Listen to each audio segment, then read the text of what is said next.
serentak 2024, yang dimana kita akan ditemani oleh 3 narasumber hebat kita, yakni dari Ketua Divisi Sosialisasi Pendidikan Pemilih Partisipasi Masyarakat dan SDM KPU Kota Bima, yaitu Bunda Yenti Saprianti, Sarjana Sosial, dan kemudian dari anggota Bawaslu Kota Bima, yaitu Bapak Asmaul Sani, Sarjana Ekonomi, dan selanjutnya dari bidang akademisi, beliau merupakan dosen STKP Taman Siswa Bima, Dr. Khairul Amar, Magister Olahraga AIPO. Beri tepuk tangan untuk ketiga narasumber kita. Ya, baik teman-teman. Tema kita pada hari ini yaitu menyambut pemilu serentak 2024. Nah, kalau berbicara tentang pemilu serentak 2024, berarti kita berbicara tentang kemajuan dan masa depan bangsa. Tentunya pemilu serentak 2024 yang akan mendatang ini bukan hanya menjadi PR bagi penyelenggara pemilu, akan tetapi menjadi PR bagi kita semua masyarakat Indonesia, di mana sudah diamanatkan pada Undang-Undang Nomor 7 Tahun 2017, yaitu meningkatkan partisipasi masyarakat dalam penyelenggara pemilu.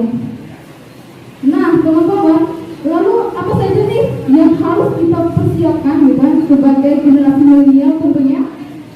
Dan apakah kita hanya diam berpangku tangan tanpa melakukan apa-apa? Nah, untuk lebih jelasnya, mungkin kita langsung masuk pada memberikan kesempatan kepada narasumber kita yang akan menyampaikan akan menyampaikan materinya yang terkait dengan kesiapan penyelenggara menyambut pemilu 2024. Nah, untuk mempersingkat atau memperhemat waktu, langsung saja kita memberikan kesempatan kepada narasumber pertama kita, yakni dari Ketua Divisi Sosialisasi Pendidikan Pemilih Partisipasi Masyarakat dan SDM KPU Kota Bima. Mari kita sambut Bunda Yenti Saprianti, Sarjana Sosial, yang akan menyampaikan materi tentang kesiapan partisipasi pemilih muda dalam penyelenggaraan pemilu serentak 2024. Kepada beliau kami persilakan dengan hormat.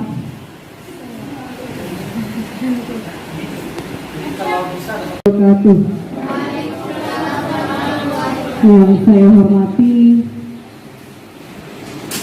anggota Bawaslu Kota Bima, Pak Asrul Sani, yang saya hormati Pak Dr. Khairul Amar, yang saya hormati perwakilan dari PMI Cabang 5, yang saya hormati Ketua Komisariat, yang saya hormati sahabat-sahabati, adik-adik kesayangan saya yang sudah menyempatkan diri untuk mengikuti dialog kepemiluan pada pagi hari ini. Alhamdulillah wa syukurillah, la haula wala quwata illa billahil aliyil azim. Puji syukur kita panjatkan kehadirat Allah Subhanahu wa taala atas limpahan rahmat dan karunia-Nya sehingga kita masih diberikan kesempatan untuk mengikuti dialog pada saat ini. Salawat serta salam senantiasa tercurah pada junjungan alam Nabi besar Muhammad Sallallahu Alaihi Wasallam, Rasul peletak dasar pendidikan Islam dan menjadi teladan bagi kita semua dalam kehidupan sehari-hari. Sahabat-sahabati peserta dialog yang saya hormati, jika kita lihat tema di atas, kesiapan penyelenggara menyambut pemilihan umum serentak tahun 2024. Penyelenggara berarti lembaga yang menyelenggarakan pemilihan umum. Tadi ada yang salah menyebutkan penyelenggara dan penyelenggaraan. Itu dua kata yang berbeda artinya. Penyelenggara artinya lembaga yang menyelenggarakan pemilihan umum. Lembaganya yaitu ada KPU, ada Bawaslu, ada Dewan Kehormatan Penyelenggara Pemilu. Sementara penyelenggaraan adalah tahapan pelaksanaan pemilunya.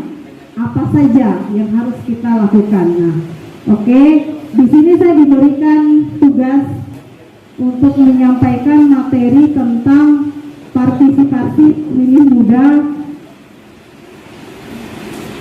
dalam pelaksanaan atau menghadapi penyelenggaraan pemilu serentak tahun 2024. Tahun 2024. Dasar hukum yang kita gunakan di sini untuk regulasi menjadi landasan kita, yaitu yang pertama Undang-Undang Nomor 7 Tahun 2017 tentang Pemilihan Umum, kemudian Peraturan Komisi Pemilihan Umum Republik Indonesia yang berkaitan dengan tahapan program dan jadwal, dan yang terakhir yaitu Peraturan Komisi Pemilihan Umum Republik Indonesia yang berkaitan dengan pemungutan dan penghitungan suara. Nah, berbicara soal pemilu serentak tahun 2024, kita mengawalinya dari demokrasi. Apa itu demokrasi? Saya yakin kita semua yang ada di sini sudah sering mendengar kata demokrasi. Itu bukan kata baru yang baru kita dengar. Nah, demokrasi ini secara etimologi atau bahasa berasal dari bahasa Yunani kuno. Terdiri dua kata, yaitu demos dan kratos. Oke. Kemudian secara terminologi atau istilah, demokrasi ini adalah suatu sistem pemerintahan di mana kekuasaan tertinggi ada di tangan rakyat. Oke. Nah, demokrasi tumbuh dan berkembang untuk pertama kalinya sekitar 300 sampai 600 tahun sebelum Masehi, tepatnya di kota Athena. Nah, kemudian selanjutnya, lanjut. Sejarah demokrasi di Indonesia. Sejak Indonesia dinyatakan merdeka pada tanggal 17 Agustus tahun 1945, kepemimpinan Dwi Tunggal kita pada saat itu, ada yang tahu siapa? Kepemimpinan Dwi Tunggal kita pada saat itu. Pemimpin Dwi Tunggal kita, Bapak Insinyur Soekarno dan Bapak Muhammad Hatta mendeklarasikan bahwa negara Indonesia merdeka sebagai sebuah negara yang demokratis. Nah, hal ini bisa kita lihat dari sejarah demokrasi yang ada di Indonesia. Kita mengalami perubahan empat era demokrasi, 4 sistem demokrasi yang berubah di Indonesia. Sejak Indonesia merdeka dari tahun 1945 sampai dengan tahun 1959, pada saat itu kita mengenal sistem demokrasi parlementer atau liberal. Nah, sistem demokrasi ini adalah sebuah sistem pemerintahan yang parlemennya memiliki peranan penting dalam pemerintahan. Sistem demokrasi ini berlaku di Indonesia lebih kurang selama 14 tahun. Namun, ini tidak berjalan dengan baik dikarenakan kondisi politik dan kondisi pemerintahan pada saat itu tidak stabil. Jadi banyak program pemerintah yang tidak terlaksana dengan baik dan tidak berkesinambungan. Sistem demokrasi parlementer ini berakhir dengan adanya dekret presiden yang dikeluarkan pada tanggal berapa? Dekret presiden tanggal 5 Juli tahun 1959. Ada 3 isi dekret presiden pada saat itu. Yang pertama, pembubaran konstituante.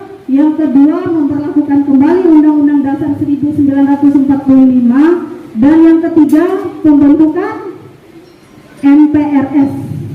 Nah, berakhirlah sistem demokrasi parlementer ini. Indonesia memasuki sistem demokrasi yang baru, yaitu sistem demokrasi terpimpin. Nah, sistem demokrasi terpimpin ini adalah sistem demokrasi di mana seluruh keputusan berpusat pada pimpinan negara yang saat itu dijabat oleh Presiden Soekarno.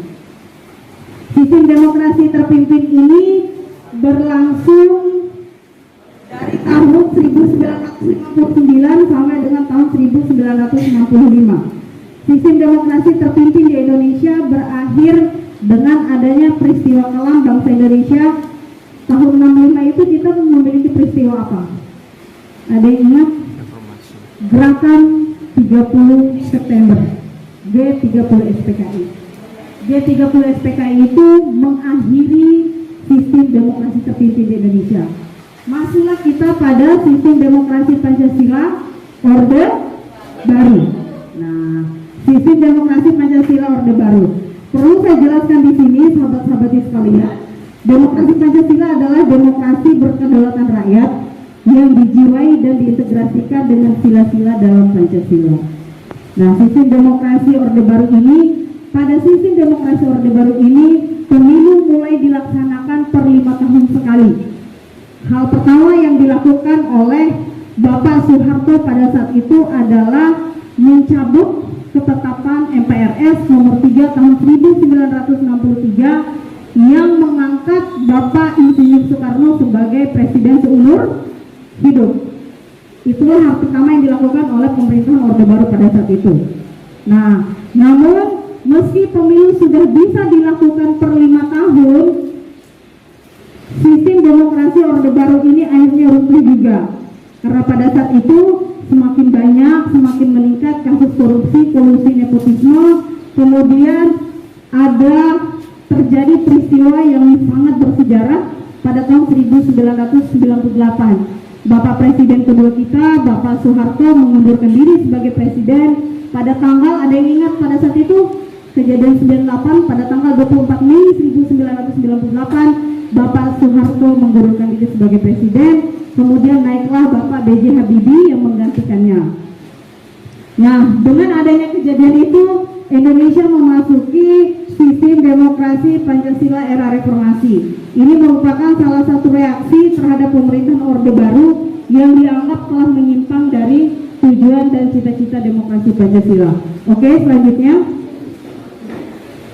prinsip demokrasi. Prinsip demokrasi ini ada 7, sahabat-sahabat sekalian. Yang pertama, negara berdasarkan konstitusional. Ada aturan yang mengatur kita di negara ini. Kemudian yang kedua, peradilan yang bebas dan tidak memihak.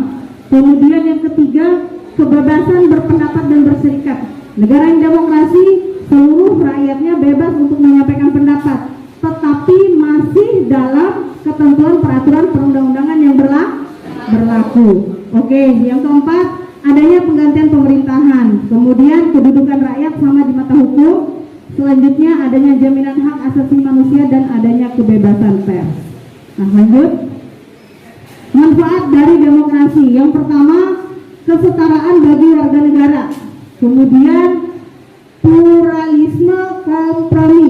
Kemudian memenuhi kebutuhan-kebutuhan umum seperti kebijakan yang mencerminkan keinginan rakyatnya. Yang keempat, menjamin hak-hak dasar. Dan yang kelima, pembaruan kehidupan sosial. Oke, selanjutnya kita masuk ke pemilu.